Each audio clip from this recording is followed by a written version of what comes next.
Olá pessoal, eu sou a professora Gisele Mendes da Universidade Estadual de Maringá. Nós estamos aqui hoje para mais um episódio do quadro do nosso canal intitulado Novidade Legal. A novidade legal vai tratar hoje da Lei Mariana Ferrer. Vamos ver então a pergunta da nossa acadêmica Mariana da Universidade Estadual de Maringá? Olá, professora. A minha dúvida é a lei da Mariana Ferrer. Quais serão os impactos que ela vai trazer para as vítimas e para o ordenamento jurídico, tanto o Código Penal quanto o Código de Processo Penal? Então, a pergunta da Mari diz respeito justamente à Lei Mariana Ferrer, que foi recentemente promulgada no Brasil, é a Lei 14.225, de 22 de novembro de 2021.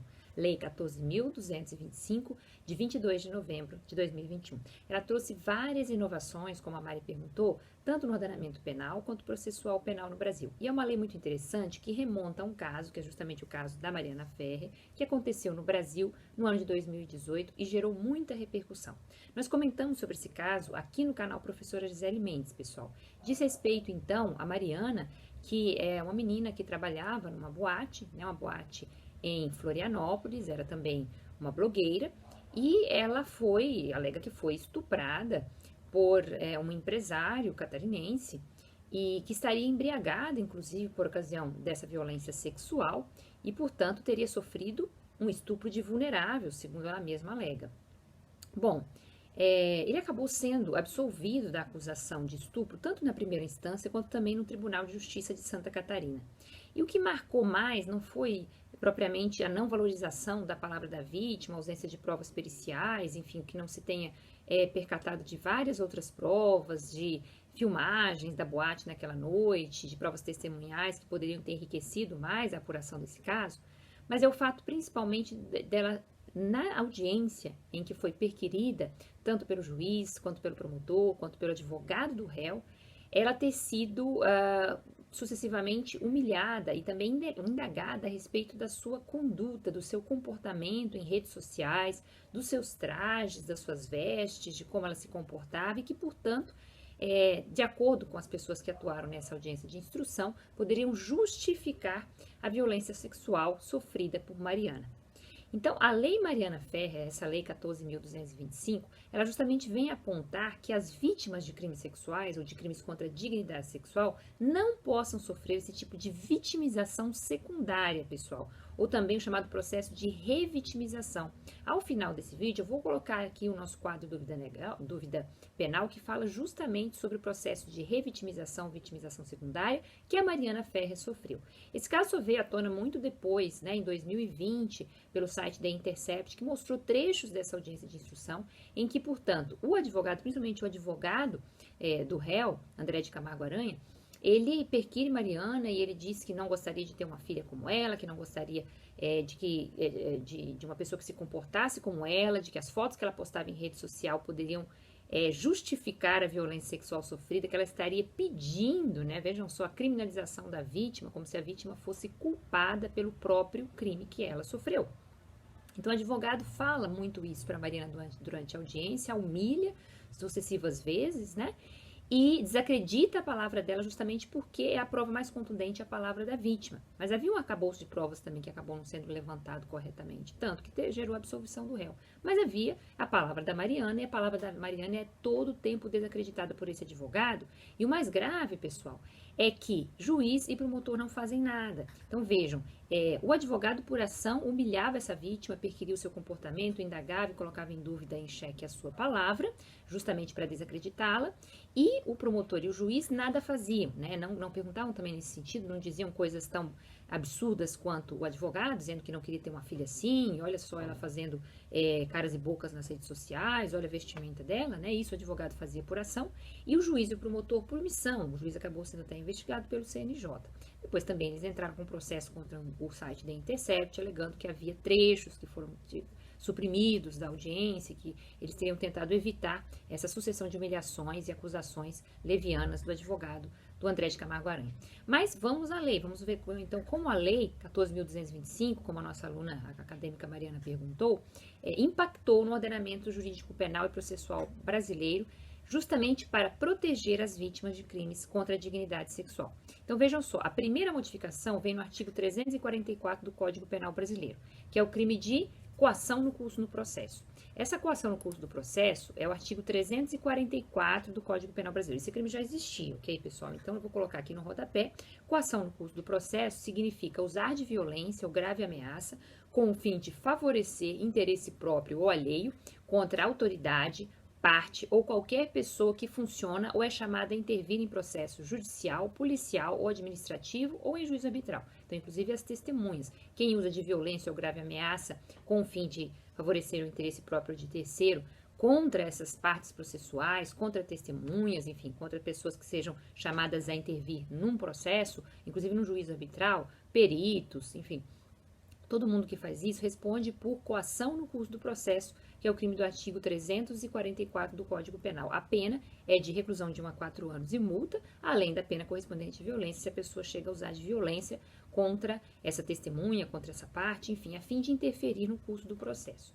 Pois bem, o que aconteceu no 344? A Lei 14.225, que é a Lei Mariana Ferrer, inseriu um parágrafo único.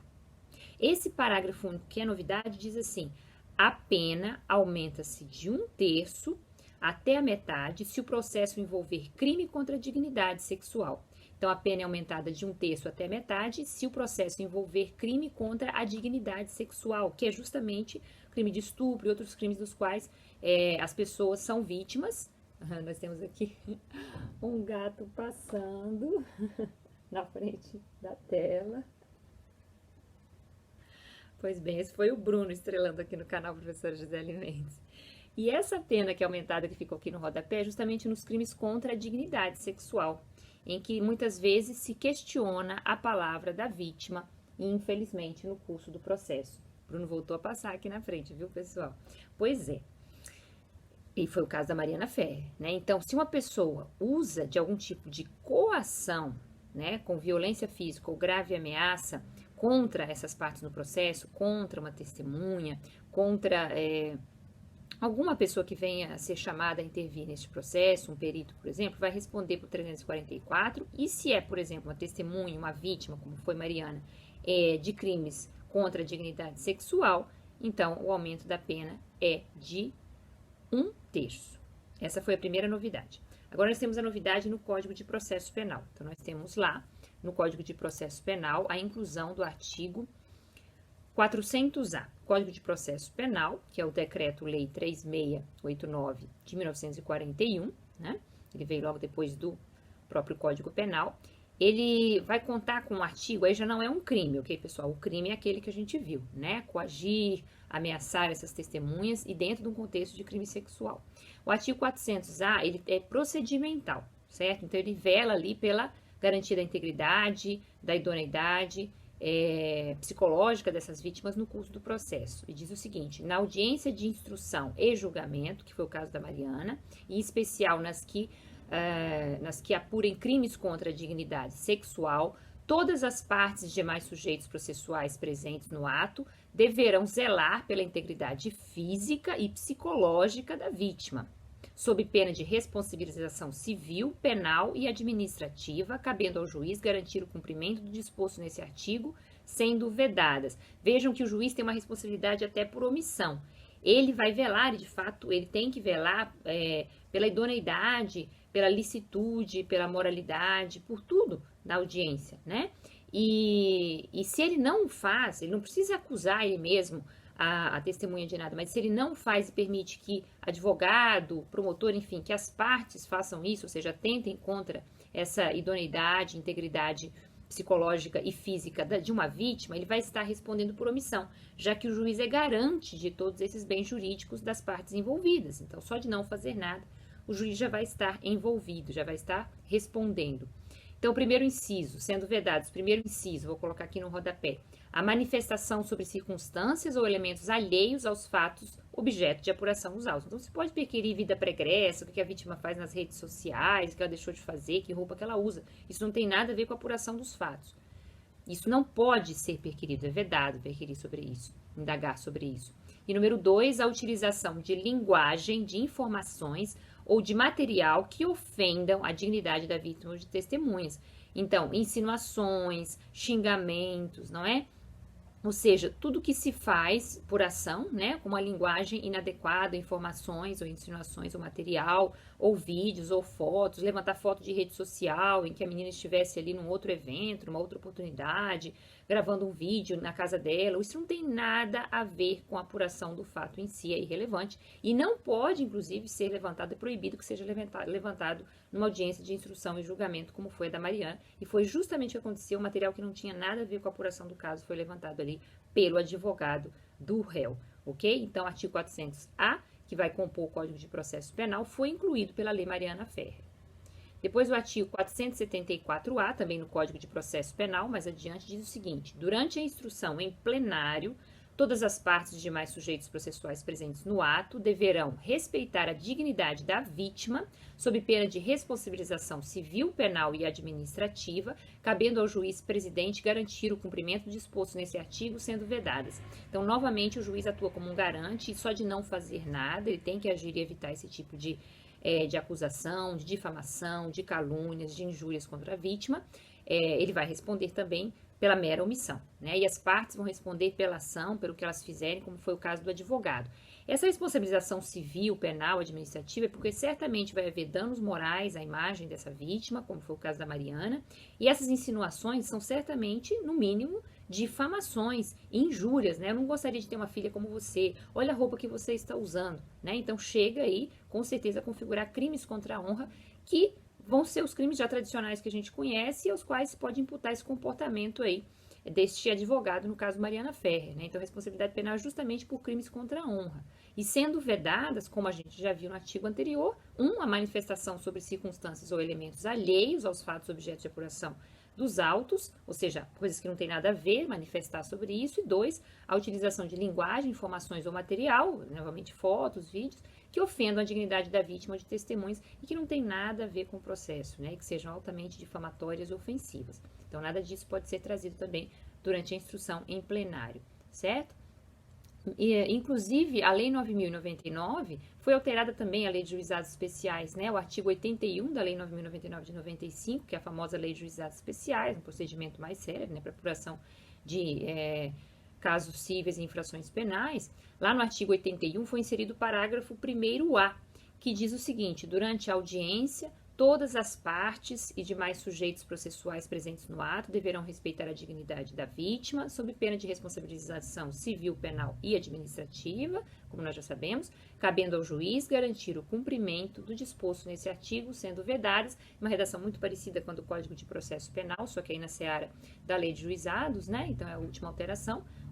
A manifestação sobre circunstâncias ou elementos alheios aos fatos objeto de apuração nos autos, e 2, a utilização de linguagem, informações ou material que ofendam a dignidade da vítima ou de testemunhas. Novamente, é uma redação muito parecida, só que dessa vez no âmbito da Lei de Juizados, Lei 9.099/95. Vejam, é importante essa valorização da vítima, da testemunha do processo, para não desacreditá-la. Isso é um movimento que vem desde o próprio nascimento da vitimologia, a não criminalização da vítima, a não culpabilização da vítima, a valorização da sua palavra como uma prova válida, talvez a única prova em matéria de crimes sexuais, já que esses crimes, né, pessoal, eles não acontecem à luz do dia, no meio da rua, para todo mundo ver, eles acontecem de forma velada, subreptícia e, portanto, a palavra da vítima pode ser a única prova cabível num processo como esse, e ela tem que ser acreditada e não desacreditada, humilhada, difamada, como aconteceu no processo da Mariana Ferrer. Essa foi, então, a Lei Mariana Ferrer, a Lei 14.245, de 22 de novembro de 2021, uma inovação legislativa importante, tanto no Código Penal, alterando o crime de coação no curso no processo, quanto as alterações que foram sofridas pelo Código de Processo Penal e também pela Lei de Juizados Especiais Civis e Criminais. Espero que vocês tenham gostado dessa novidade legal bem interessante, né? É mais uma lei aí com nome de mulher para poder fazer valer os direitos das mulheres e das vítimas e testemunhas em geral do processo penal, que são revitimizadas.